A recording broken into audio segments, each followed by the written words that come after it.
Scooty सीखने का सपना तो मेरा शुरू से ही था। लेकिन शादी के बाद जब मैं ससुराल से मायके आई तो मुझे स्कूटी सीखते सीखते ऐसा आनंद मिला कि क्या बताऊं। मेरा नाम रत्ना है।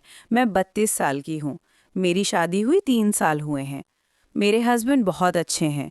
मैं उनके साथ सिटी में रहती हूँ। मैं बहुत सुंदर और गोरी हूँ। मुझे जो देखता है देखता ही रह जाता है। मेरे हस्बैंड मुझे बहुत प्यार करते हैं। मैं हमेशा साड़ी और कभी-कभी सूट पहन लेती हूँ। हस्बैंड सुबह ही ऑफिस चले जाते हैं और शाम को आते हैं। इसलिए ग्रोसरी और मार्केट का सारा सामान मुझे ही लाना पड़ता है। एक दिन मैं हस्बैंड से बोली कि आप मेरे लिए एक स्कूटी खरीद दीजिए, मुझे मार्केट आने जाने में आसानी रहेगी। वो बोले मैं खरीद तो दूं लेकिन तुम सीखोगी कैसे? यहाँ तो इतनी भीड़ रहती है कि बिना सीखे चलाने लायक नहीं है। मैं बोली ठीक है, फिर अभी रहने दीजिए। जब इस बार मैं मायके जाऊंगी तो वहां से स्कूटी चलाना सीख कर आऊंगी।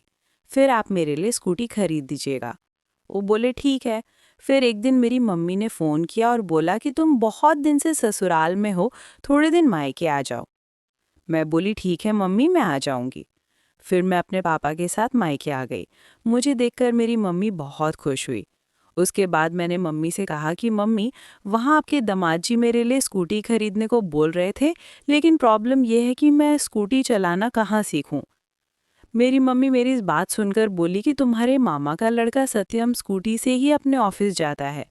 तुम थोड़ी दिनों के लिए मामा के यहाँ चली जाओ, वहाँ अपने मामा मम्मी से मिल भी लेना और स्कूटी भी चलाना सीख लेना। मैं बोली ठीक है मम्मी। फिर मेरी मम्मी ने मामा को सारी बात बता दी और अगले दिन मैं मामा के साथ उनके घर आ गई। वहाँ सत्यम मुझे देखकर बहुत खुश हुआ। वो बोला दीदी आप तो एकदम बदल गई हो।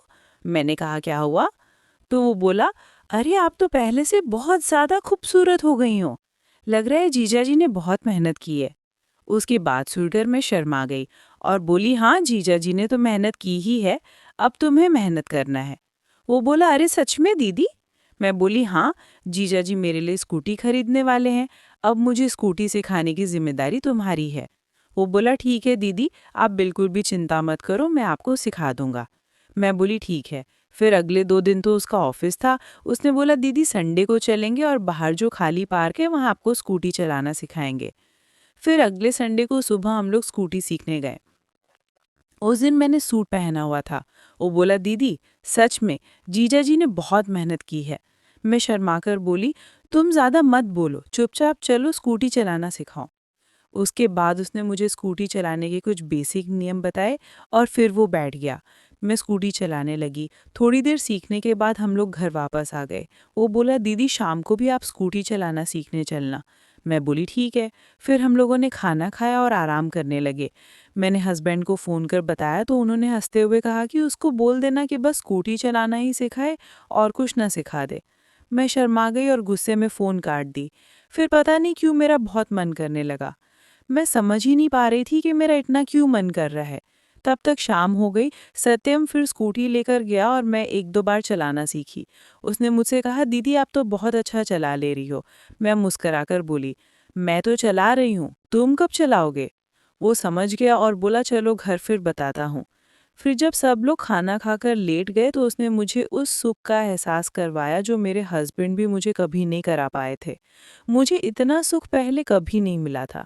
मुझे इतना आनंद आया कि मैं एकदम प्रसन्न हो उठी। फिर तो मैं 1 महीने तक स्कूटी सीख सीख कर आनंद प्राप्त करती रही।